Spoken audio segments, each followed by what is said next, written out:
Hey everybody, welcome back. This is a follow-up video on sawing up a ugly walnut log from my log bunks here. So here I am, got my little skid steer. The way this bunk's set up, it allows me to drive in, pick up the logs and drive out, turn around, and I can put them on the mill. I usually just lay them out on the ground and roll them up on the mill. I find that it's a little safer that way, and I run less risk of damaging the mill. So you can see my helper there, Surrey. She's my German Shepherd dog.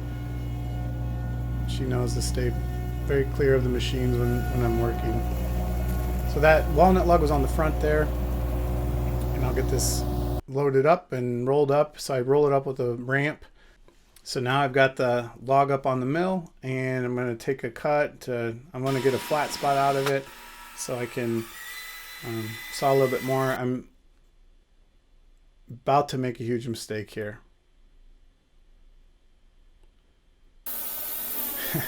I hit my log clamp for the first time in 2 years of sawmilling here. I hit it. I think I'm new to filming myself sawing, so I figured this would give you a good chance to see how hard it is to change a blade on a wood miser. At least it's very straightforward, and this is sped up a little bit, but all in all, this takes about 1 minute to switch a blade out. It's not very hard, so as long as you have the blade handy. The longest it took was for me to just shut the breakers off to the mill, so nothing bad happened.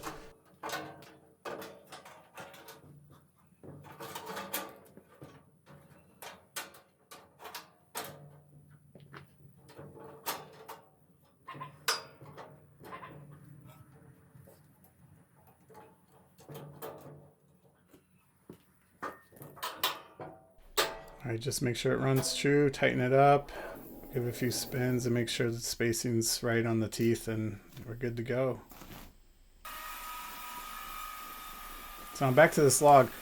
I knew this log was going to have a lot of bugs in it because when I cut this tree down because it was dying, and you clearly see that it was infested with bugs. So here you're about to see all of the ants that come boiling out of it. So these are carpenter ants, and I live in Wisconsin here, and we deal with a lot of these guys, and they tend to take down a lot of our trees. So this one, as you can see here, is loaded with ants. So I knew this. I was going to see how far the rot went into the tree because I believed that I could get something out of this tree and not just turn it all into firewood.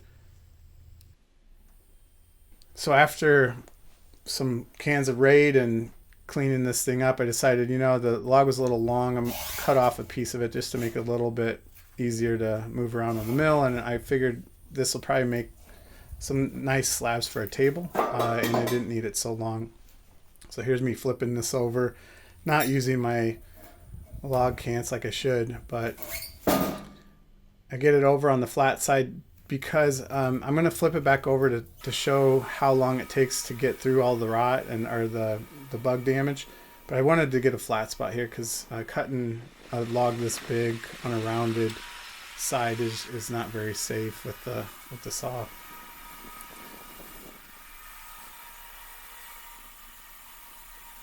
So there I've got my flat part, flip it back over, and now we'll just go through and see how long it takes. I'm doing 1-inch cuts until I get through far enough that I don't have rot. You can always tell because the dust shoots up through the holes if you're still have hollow spots underneath. So every time you're cutting through and you see dust flying up through these holes, that means that the rot still is going down. So there's a little bit coming up through there, but I'm getting close because it's only in a few spots.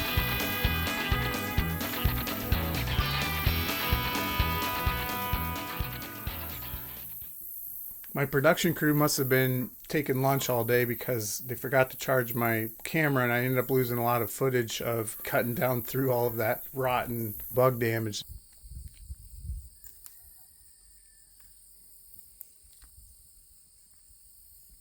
Here were the slabs that came out of this. I got several slabs. that I can book match here. The log itself is about 13 inches in diameter, and it's mainly all heartwood, which is a nice thing to have with a walnut tree. So it was a very slow growing tree, and the crotch figure on it is roughly 26 inches long. And I was really surprised to find that a log so ugly had a crotch figure that had no bark inclusions whatsoever. And you can see as I get to the better slabs that don't have the bug damage, this one's salvageable right here. And that figure is just really nice. I've cut a lot of walnut, and you don't really find a lot of them with a crotch figure this long for a tree this size that has no bark inclusions or any sort of damage inside of that figure. So this will make for a really nice table or something. So I got two 1 inch slabs that are book matched, and then two of these 2-inch slabs.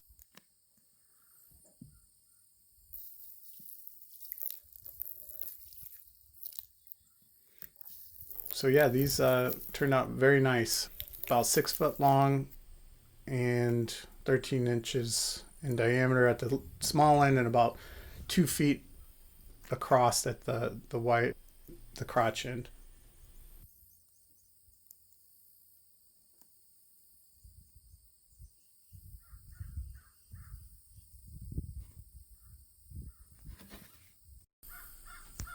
Here I'm just showing how far that crotch figure goes down in the tree. And again, I was actually very shocked. It's twice as wide as the diameter.